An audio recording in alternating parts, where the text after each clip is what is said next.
सार्थ श्री ज्ञानेश्वरी अध्याय 11 विश्वरूप दर्शन योग. ज्या भगवान श्रीकृष्णानं अर्जुनाला ज्या विभूती दाखवल्या, विभूती सांगितल्या होत्या, त्या विभूती पाहून अर्जुनाला विपरीत भावना निर्माण होऊन पुन्हा अजून वेळेस मला देवा विश्वरूप दाखवा असा प्रश्न भगवान श्रीकृष्णाला अर्जुनाने केले. म्हणून अर्जुन हा खरोखर भगवान श्रीकृष्णाचा भक्त होता. अर्जुनाची बुद्धी त्या श्रीकृष्णावर प्रेम होतं आणि श्रीकृष्णाचा अर्जुनावर होतं. म्हणून देवा जगाचा नाशाचा दोष माझ्या माती नको, म्हणून देवा अजून वेळेस मला विश्वरूप दाखव अशी अर्जुनाने भगवान श्रीकृष्णाला प्रार्थना केली. समुद्र मंथनाच्या वेळी अमृत हाती आली होती, पण देव थांबले नाहीत. मग शेवटी काळकुट्टासारखी वीज जशी निर्माण झाली तशी ते घडले आहे देवामध्ये. समुद्र मंथन केल्यानंतर अमृत हाताला आलं, पण देव थांबले नाहीत. पण काळकुट्ट विष जे आलं तसं असणारं ज्या ठिकाणी अशा असणाऱ्या श्रीकृष्णा तसं मला हे तुझं रूप दाखव म्हणून. जसं मंद्रांचळ पर्वताची रवी वासुकी सर्पाची दोरी करून समुद्र मंथन करू लागले. समुद्र मंथनामधून ज्या ठिकाणी रत्न काढायची होती तेव्हा देव लोकांना वासुकी नावाच्या सापाच्या तोंडाकडे झाले. राक्षस लोक शेपटाकडे होऊन जेव्हा समुद्र मंथन करू लागले तेवढ्यात असणारे जे काळकुट्ट असं विष जेव्हा प्राप्त झालं आणि रत्न 14 निघाले, तर ते विष खाले शेषाच्या तोंडातून जे विष खाले पडणार भगवान श्री शंकराने आपल्या ओंजळीत धरले. आणि हे विष जर पृथ्वीवर पडल्यानंतर पृथ्वी पूर्ण नायनाट होणार. तेव्हा भगवान श्री शंकरानं त्या पृथ्वीचं संरक्षण करण्यासाठी विष आपण पिले म्हणलं. असं भगवान श्री शंकर पृथ्वीचं रक्षण केले. पण हे विश्वरूपाचा जळता वारा कोणी आवरू शकेल नाही म्हणलं. म्हणून विषाने भरलेले गगन असे तुझे स्वरूप, विषाने गगन भरलेले गगन गिळू शकेल म्हणून. महाकाळा मोठं महाकाळ आहे त्याच्यावर कोणी युद्ध करेल का? करणार नाही म्हणून. त्याच्या अंगामध्ये सामर्थ्य येणार नाही. म्हणून ज्ञानेश्वर महाराज म्हणतात अशा प्रकारे अर्जुन दुःखाने शोकग्रस्त झाला व देवाला म्हणायला सुरुवात केला की मी मारणारा आहे, मी मारल्यानंच हे कौरव माझ्या हातून मरणार आहेत. ह्या अर्जुन या मोहामध्ये, ह्या प्रेमामध्ये, या संशयामध्ये जो गुंतला होता तो अर्जुनाचा मोह भगवान श्रीकृष्णाने विश्वरूप दाखल्यानंतर नष्ट झाला. अरे खरे म्हणजे श्रीकृष्णाने अर्जुनाला म्हणू लागले की तर अरे अर्जुना खरे म्हणले तर कोणीही कोणाला मारित नाही म्हणून. कारण या जगामध्ये सर्वाचा संहार करणारा मी एकच आहे म्हणून ह्या विश्वरूपाच्या निमित्ताने भगवान श्रीकृष्णाला प्रकट होऊन तुला विश्वरूप दाखवलं म्हणून अर्जुना हा देवाचा अभिप्राय तुला कळला नव्हता म्हणून त्याची व्यर्थ व्याकुळता होती म्हणलं. जसं भयकंप निवारण वाढीत होता म्हणलं, तो नसलेले भयकंप निष्कारण वाढीत होता.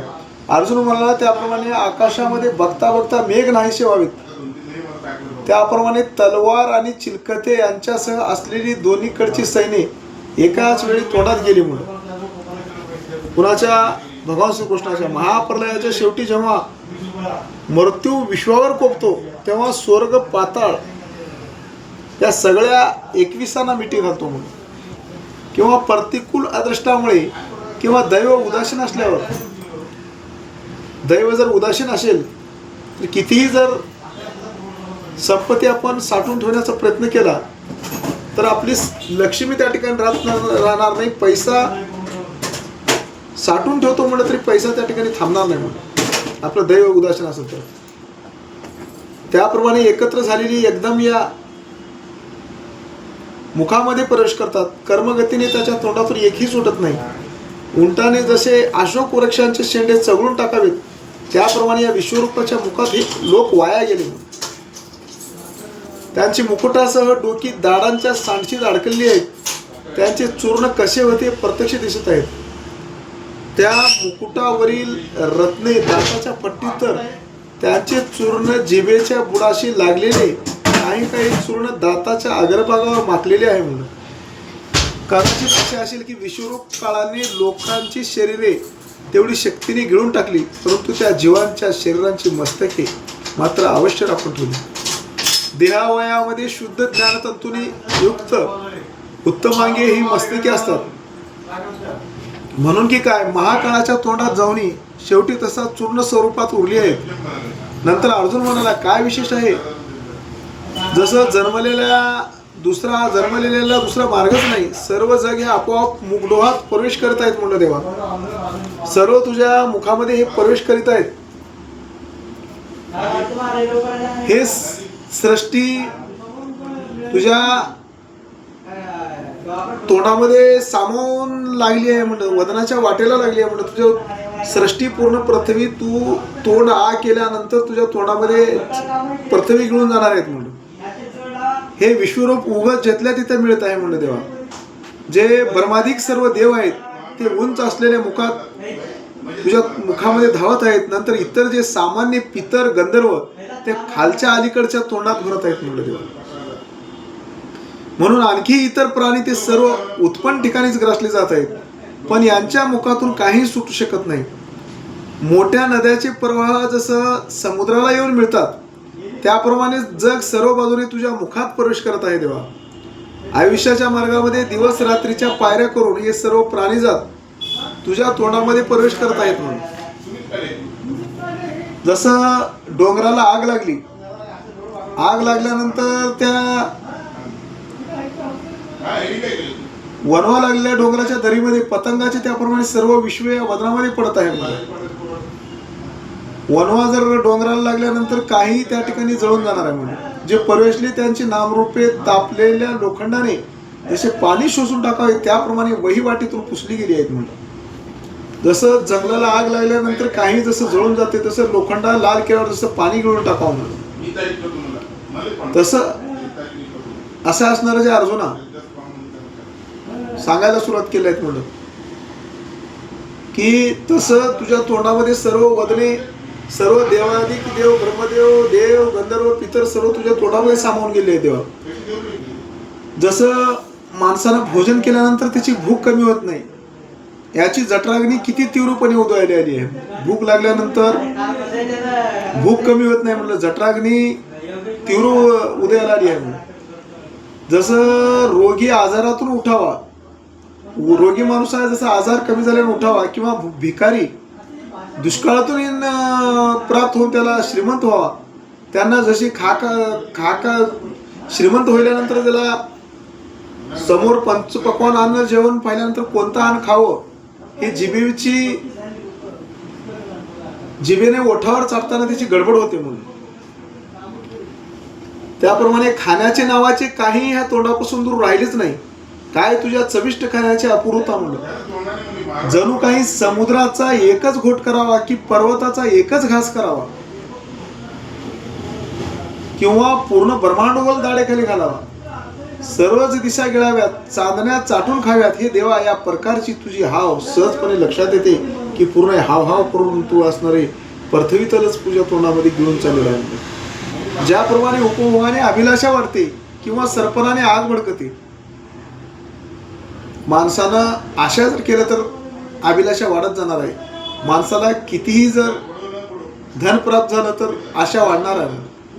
5 रुपये मिळाले तर 10 मिळावते, 10 मिळाले तर 1000 मिळावते, 1000 मिळाले तर लाख मिळावते. आशा संपणार नाही.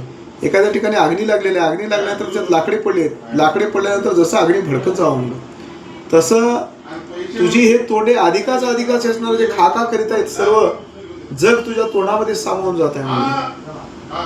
कसे एकच तोंड पण केवढे पसरले आहे. जसे वडवानाळात कवट घालावे त्याप्रमाणे त्या विश्वरूपीच्या जिभेच्या टोकावर त्रिभुवन टेकले आहे.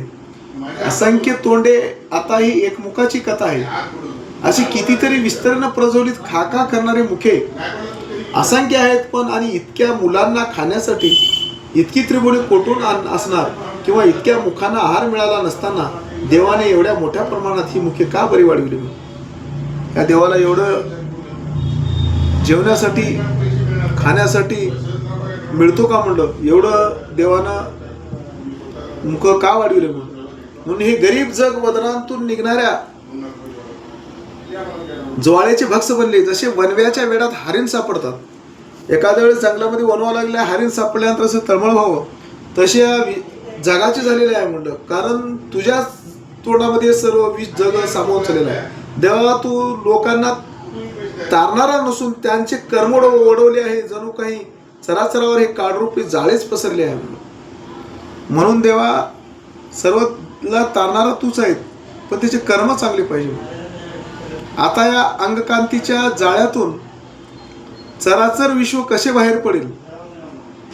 हे मुखे नव्हेतच तर जगावर ओढवलेले लक्षाग्रे हेच आहेत म्हणून. देवा हे तुझे मुखे नसेल तर जगावर ओढवलेले लक्षाग्रे आहेत म्हणून. लाखाचे घर आगीला स्वतः धाकपणाने दुसऱ्याला भाजून काढता येते का. काढतो ते समजत नसले तरी पण ज्याला ती लागते त्याला प्राण सोडवता येत नाही.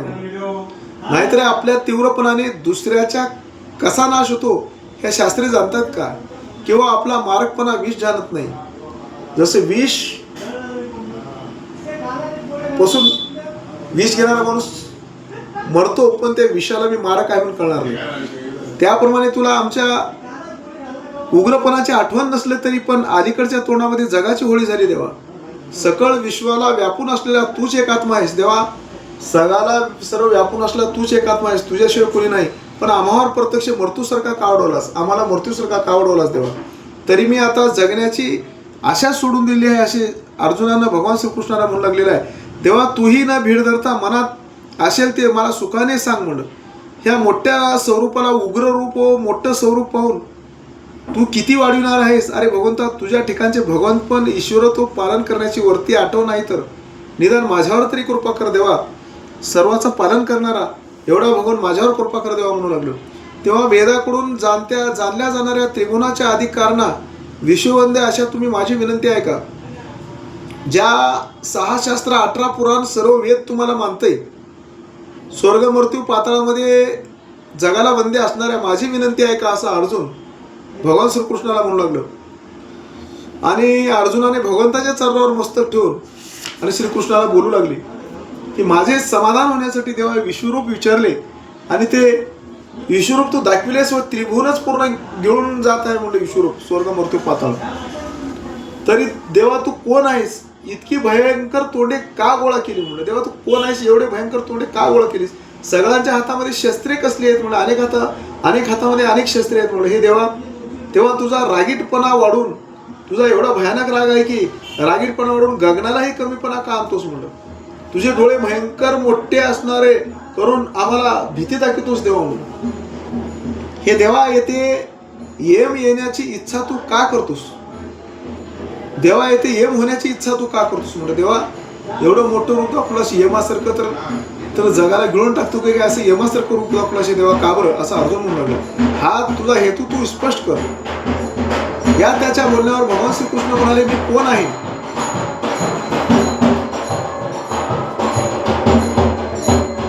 आणि उग्रतेला कशासाठी वाढवित आहे हे तू विचारतोस. हे अर्जुना मी काळ आहे. लोकांचा संहार करण्यासाठी मी वाढतो. ज्या ठिकाणी प्रत्येक तुला अधर्म माजला अधर्माचा नाश करून सौधर्माचं रक्षण करण्यासाठी मी आणि वाढतो. आणि त्यासाठी सर्व बाजूस माझे हे तोंडे पसरलेले आहेत. आता हे सगळे जे अधर्म नीतीचे लोक धर्माने वागणाऱ्या साधू संतांवर विरोध करतात त्या सर्वांना मी खाऊन टाकणार आहे ह्याच्यासाठी तोंड पसरलेलं आहे.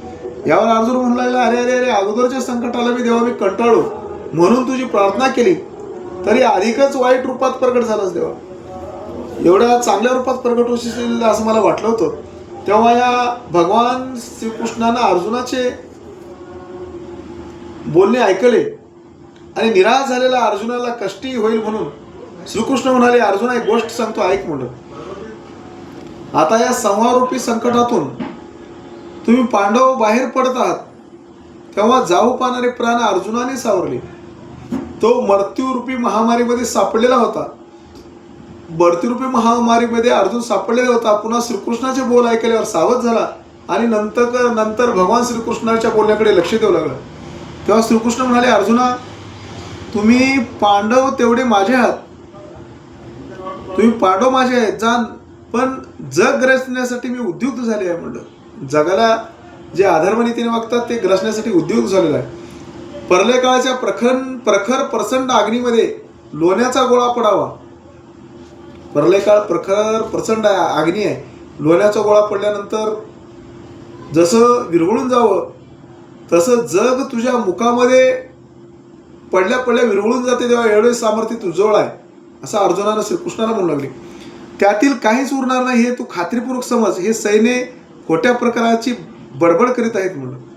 अशा चतुरंग संपत्तीच्या बळावर जे लोक मृत्यूशी स्पर्धा करतात आणि सौपराक्रमाच्या गर्वाने जे चढून जातात, हे जे समुदाय जमून शौर्याच्या गर्वाने बडबडत यमाच्या वरचढ गजदळी अशी स्तुती करीत आहेत म्हणून.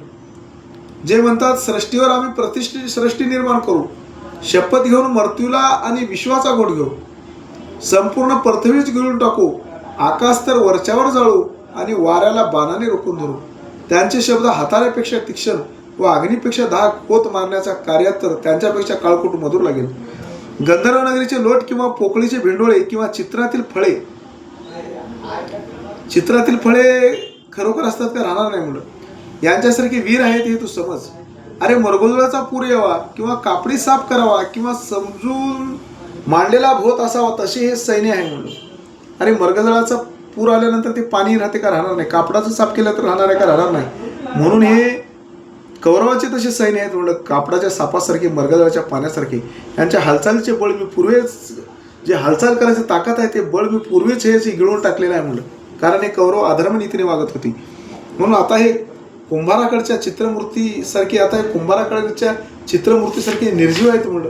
जसं कुंभारानं एखाद्या वेळेस चित्र काढतो पण ते मडक्यावर, पण ते चित्र निर्जीव आहे, तसं त्याची ताकद मी संपून टाकलेलं आहे. हलविणारी दोरी तुटल्यावर जसं त्या खांबावरील बाहुल्या कोणीही लोटल्या तरी उलटून पडतील म्हणलं. बाहुलीला दोरी बांधलेला आहे आणि ती दोरी ओढल्यानंतर बाहुल्या हलणार आहेत, पण ती दोरी तोडून टाकल्यानंतर जसं बाहुल्या उलटून पडतात, त्याप्रमाणे या सैन्याचा आकार मोडण्यास, ह्या कौरवाच्या सैन्याला आकार मोडून टाकण्यास, त्याचं बळ कमी करण्यास अर्जुना मला वेळ लागणार नाही. म्हणून सत्वर उठ आणि शाना हो आणि हातात धनुष्यबाण घे आणि कौरवाबरोबर युद्ध कर. ज्या विराटाजवळच्या गायी हरण करण्यास जेव्हा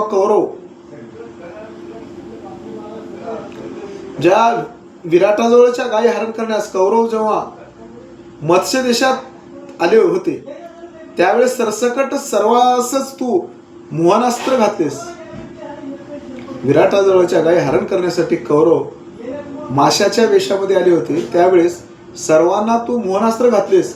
मग त्या विराटाच्या अत्यंत भित्रट अशा उत्तरा नावाच्या मुलाने सुद्धा जशी सर्व शस्त्रे हिसकावून त्यांना नग्न केले म्हणून, तर तू त्या भित्रट अशा उत्तरा नावाच्या मुलाने सुद्धा सर्वाची शस्त्रे हिसकावून तू नग्न करून टाकण्याचे एवढं सामर्थ्य तुझजवळ होतं म्हणजे युद्ध करण्यासाठी. तर आज ते सामर्थ्य कुठं गेलं? तू युद्ध करत नाही असं म्हणू लागलेस, असं या ठिकाणी श्रीकृष्णानं अर्जुनाला म्हणू लागले. आता हे सैन्य त्यापेक्षाही निकृष्ट झाले. अरे त्याच्यापेक्षाही सैन्य लय निकृष्ट आहे म्हणले, या विराटापेक्षाही. आयताच युद्ध प्रसंग आलाय, तेव्हा त्याचा संहार करून एकट्या अर्जुनाने शत्रूला जिंकले असे यश मिळव. अरे त्या विराटापेक्षा सैन्य क्षुल्लक आहे आणि कौरवाच्या सैन्याचं पूर्ण ताकद मी संपून टाकली आहे म्हणून तू युद्ध कर आणि याला जिंकून म्हणलं. केवळ यशच नव्हे तर त्यांच्याबरोबर राज्यही आले आहे. अरे तुला युद्धामध्ये युद्ध जिंकल्यानंतर यश तर होईल, तुझी स्वर्ग मृत्यू पाताळ कीर्ती निर्माण होईल. तेव्हा राज्य सुद्धा तू केवळ आहे ते मिळव आणि तू निमित्त मात्र हो म्हणून त्या ठिकाणी धोरणाची पर्वा न करता भीष्माची भीती न धरता कर्णावर शस्त्र कसे धरू असे म्हणू नकोस म्हणे. जयदत्ताबद्दल कोणता उपाय करा याविषयी मनात चिंता विचार करू नकोस. इतरही जे नवाजलेले वीर आहेत त्यांना कसे मारू हे मनामध्ये विचार करू नको. कारण ज्या द्रोणानं, भीष्माचार्यानं, कर्णानं ज्या कौरवाच्या बाजूने तुझ्या बरोबर युद्ध करून राहिलेले आहेत, मी फक्त सत्याच्या बाजूने राहणार आहे. हे त्यांनी कितीही जर द्रोणानी, भीष्मानी, कर्णानी सामर्थ्यवान जर असले तर कौरवाच्या बाजूने आलेले आहेत. कौरवाची बाजू खोट्याची बाजू आहे. म्हणून त्या ठिकाणी ह्या खोट्याच्या बाजूनं ज्यानं युद्धाला येते त्याला असणारच आपला गुरु असो, बंधू असो, आपला आई असो, वडील असो, त्याच्याबरोबर युद्ध केल्यानंतर पुण्य आहे म्हणून ते पाप नाही. म्हणून त्या द्रोणाबरोबर, भीष्माबरोबर कसं शस्त्र धरू हे मनामध्ये संशय काढून टाक आणि युद्धाला तयार हो असं भगवान श्रीकृष्णाने अर्जुनाला म्हणू लागले. अरे हे सगळे भीष्म, द्रोण, कर्ण हे सर्व भीतीमधले चित्रासारखे आहेत म्हणलं. भीतीवर सिंहाचं चित्र काढलेलं आहे आणि सिंहाचं चित्र काढल्यानंतर त्या चित्रामध्ये सामर्थ्य सिंहासारखं आहे का, हाताने पुसून टाकल्याबरोबर ते निघून जाते म्हणलं. म्हणून ह्या चित्रातल्या सिंहासारखं पराक्रम आहे. तू धनुष्यबाण घेतल्या घेतल्या हे सर्व तुला विजय होणार आहे. त्याचं पराक्रम त्या ठिकाणी चालणार नाही असे भगवान श्रीकृष्णाने अर्जुनाला म्हणू लागले. हे अर्जुना, त्यामुळे युद्धाचा समुदाय जे समोर पाहत आहेस, तुला हे सर्वाला पाहून आश्चर्य वाटत आहे, पण या सर्वांना मी पहिलेच गिळून टाकलो म्हणलं, ह्याचं ताकद मी कमी करून टाकलो असं श्रीकृष्णाने अर्जुनाला म्हणू लागले. म्हणून हे युद्ध करण्यात तुझ्याबरोबर हे विजय होणार नाहीत म्हणलं. म्हणून माझ्या तोंडात पडलेले जेव्हा तू पाहिलेस तेव्हाच यांचे आयुष्य संपले, केवळ पोकळे सोपटे राहिले आहेत म्हणलं. अरे मी तुला विश्वरूप दाखवल्यानंतर कुणाकुणाला गिळून टाकलो म्हणलं. जसं केळ आहे, केळ तोंडामध्ये टाकल्यानंतर सोपट खाली राहिलं म्हणलं, तर काही उपयोगाचं का, तसं ह्याची ताकद मी पूर्ण गिळून टाकलेली आहे. उभे कापड्याच्या सापासारखे, चित्राच्या सिंहासारखे भावले उभारलात म्हणले. यासाठी अर्जुना लवकर उठ आणि हातामध्ये धनुष्यबाण घे आणि युद्धाला तयार हो. मी यांचे पहिलेच सामर्थ्य नष्ट केले आहे. तू केवळ देहाला मार, खोट्या शोक संकटात शिरू नकोस म्हणून असं भगवान श्रीकृष्णाने अर्जुनाला म्हणू लागले. आपणच लगोऱ्याच्या खेळात 4-6 लाकडांचे ठोकळे एकावर एक ठेवून खिळखिळे लक्ष करावे आणि मग चिंध्याच्या चेंडूने वेधून पाडावे, तसे तुझे निमित्त आहे म्हणून. फक्त हे तुझं निमित्त आहे म्हणून. आणि विजय झाल्यानंतर विजय मीच देणार आहे म्हणलं. तू निमताला पुढे आहेस म्हणलं. अरे तुझ्या विरुद्ध जे काही झाले होते ते उत्पन्न होता क्षणीच वाघाने नेले. तुझ्यासमोर जे झाले होते उत्पन्न होता क्षणीच वाघाने नेले. तू राज्यासह साठवलेली यश भोग आणि राज्यासह साठवलेली यश भोग म्हणून. तुला तर एकतर विजय मिळेल, अर्जुनाला विजय मिळालेला आहे, म्हणून तुझी कीर्ती स्वर्गमृत्यू पाताळामध्ये होईल आणि स्वर्गमृत्यू पाताळाचं राज्य तुला मिळेल. तुझे भाऊबंद सहजच राजाच्या गर्वाने त्याला गर्व आलेला आहे, मस्ती आलेली आहे आणि या जगात बलवान आणि ते दुराभिमानी झालेले आहेत. माझ्याएवढं बलाढ्य कोणी नाही असे त्या ठिकाणी ते म्हणू लागले आहेत. मी सहज त्याला पहिलेच मारून टाकलेलं आहे म्हणजे त्याच्यावर ताकद काही ठेवलं नाही, पण त्या अर्जुनाला व्हावं, अर्जुन याला युद्धामध्ये जिंकलं, तुझी प्रतिष्ठा वाढावं म्हणून मी हे बोलत आहे असं भगवान श्रीकृष्णाने अर्जुनाला म्हणू लागले. हे अर्जुना, या गोष्टी विश्वाच्या प्रतिज्ञापत्रावर लिहून ठेव. विजय हो आणि या पार्थिव तलावर लिहून ठेव आणि विजय हो. तुझं विजय आहे म्हणलं, मी सर्व विजय देणार आहे म्हणलं मी तुला असं भगवान श्रीकृष्णाने अर्जुनाला म्हणू लागले. ज्ञानेश्वर महाराज म्हणतात, ही संपूर्ण कथा आपल्या पुत्रांना विजय प्राप्त होण्याची इच्छा अपुरी राहिलेल्या, विजयाविषयी साशंक झालेल्या त्या कुरु देशाचा राजा धृतराष्ट्राला संदेश सांगत होता. मग त्या सत्यलोकापासून गंगेचे पाणी सुटल्यानंतर खळखळ वाजत जसे खाली येते त्याप्रमाणे श्रीकृष्ण गंभीरपणे वाहते त्या अर्जुनाला बोलता झाला. सत्यलोकापासून गंगेचं पाणी जसं खळखळट करून खाली येते त्याप्रमाणे श्रीकृष्णाने गंभीर होऊन अर्जुनाला बोलू लागलेला आहे की हातामध्ये शस्त्र घे आणि युद्ध कर म्हणून.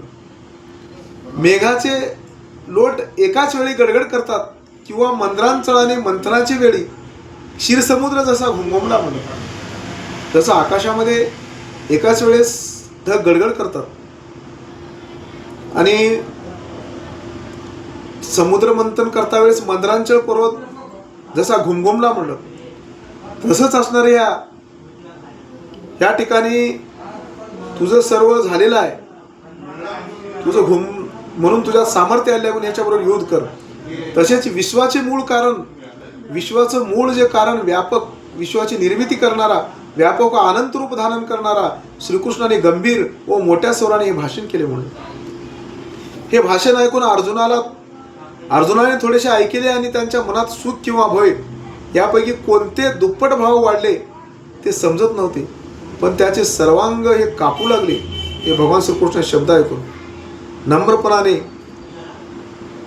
मोटकुळीला अर्जुन येऊन हात जोडून म्हणू लागले की देवा, हात जोडून चरणावर मस्तक, अर्जुन श्रीकृष्णाच्या चरणावर मस्तक ठेवित होता आणि काही बोलण्याचा प्रयत्न केला तर आधीच गळा धाटून आला होता. अर्जुनाला म्हणलं, हा सुखाचा आविष्कार आहे का भयाचा, याचा तुम्ही श्रोत्यानेच विचार करा. म्हणून या ठिकाणी हा सुखाचा क्षण आहे का दुःखाचा क्षण आहे या अर्जुनाला स्वसंदेशना झालेला आहे आणि गळा दाटून आलेला आहे. श्रोत्यांनीच तुम्ही विचार करा असे ज्ञानेश्वर महाराज म्हणू लागले. परंतु यावेळी देवाच्या बोलण्याने अर्जुनाला असे झाले होते की मी श्लोकातील पदावरून चालले. मग तो अर्जुन तसाच भीत पुन्हा एकदाच भगवान श्रीकृष्णाच्या चरणावर मस्तक ठेवला आणि म्हणाला, महाराज आपण असे म्हणालात ना की अर्जुना मी काळ आहे आणि सर्वनाश करणे हा माझा खेळ आहे, हे तुझे बोलणे आम्ही खरे म्हणू. मी काळ आहे, सर्वनाश करणं माझा खेळ आहे, तुला मी विजय दिलेला आहे आणि तू उठ आणि युद्ध कर म्हणे. परंतु हे भगवान श्रीकृष्ण आपण जे काळ आहेत त्याने आत पालन करण्याच्या वेळेस जगाचा संहार करावा हे माझ्या विचाराला पटत नाही. भगवंता आपण जे काळ त्यांनी आत पालन करण्याच्या वेळेस जगाचा संहार करावा हे माझ्या विचाराला पटत नाही. शरीरात असलेले तारुण्य कसे काढावे आणि नसलेले म्हातारपण कोठून आणावे हे जसे होत नाही त्याप्रमाणे जरी तू या स्थितीचा संहार करू म्हणतोस तरी ते बहुत करून होणार नाही देवा. जसं तारुण्य काढून म्हातारपण आणता येणार नाही म्हणून, ज्यावेळेस तारुण्य येणार आहे ज्यावेळेस म्हातार आहे त्यावेळेसच होणार आहे म्हणून या स्थितीत संहार कर म्हणतोस तरी बहुत करून हे होणार नाही देवा. अशा अनंताचार प्रहर भरले नसताना कोणत्याही वेळी माध्याने सूर्य मावळेल का? दिवस मावळ्याच्या वेळेसच सूर्य मावळतो, दुपारच्या मावळतो का? मावळणार नाही देवा. अखंडित असे जे आपण काळ त्या आपल्या तिन्ही वेळा, जे काळ आपल्या तिन्ही वेळा उत्पत्ती स्थिती लय आहेत म्हणून त्या तिन्ही वेळा आपल्या समयास पूर्ण सामर्थ्यवान आहेत. ज्यावेळी उत्पत्ती होऊ लागते त्यावेळी स्थिती आणि प्रलय हरपतात म्हणून, आणि स्थितीच्या वेळी उत्पत्ती आणि लय दिसत नाही. नंतर प्रलयाच्या वेळी उत्पत्ती आणि स्थिती या माळून हे अनादि तत्व कशाने बदलत नाही. म्हणून हे जग भोगाच्या भारात स्थितीकाळी वर्तन करत असता या काळात तू ग्रासत आहेस हे माझ्या जीवाला बरे वाटत नाही देवा. भगवंत संक्षेपाने म्हणाले, अरे या दोन्ही सैन्यालाच फक्त मरण आले आहे, ते तुला प्रत्यक्ष दाखविले आहे, इतर वेळ आल्यावर नष्ट होतील. हा अभिप्राय संक्षेपाने सांगण्याला जेवढा वेळ श्रीकृष्णाला लागला तेवढ्यातच अर्जुनाने लोक क्रोध झालेला पाहिला. अर्जुन म्हणू लागला, देवा या विश्वरूपी स्वंगाची विश्वचालनाचा तो सूत्रधार आहेस. हे सर्व जग पुन्हा पूर्वस्थितीला आले आहे. पुंडलिका वरदार विठ्ठल श्री ज्ञानदेव तुकाराम पंढरीनाथ भगवान की जय. माऊली ज्ञानेश्वर महाराज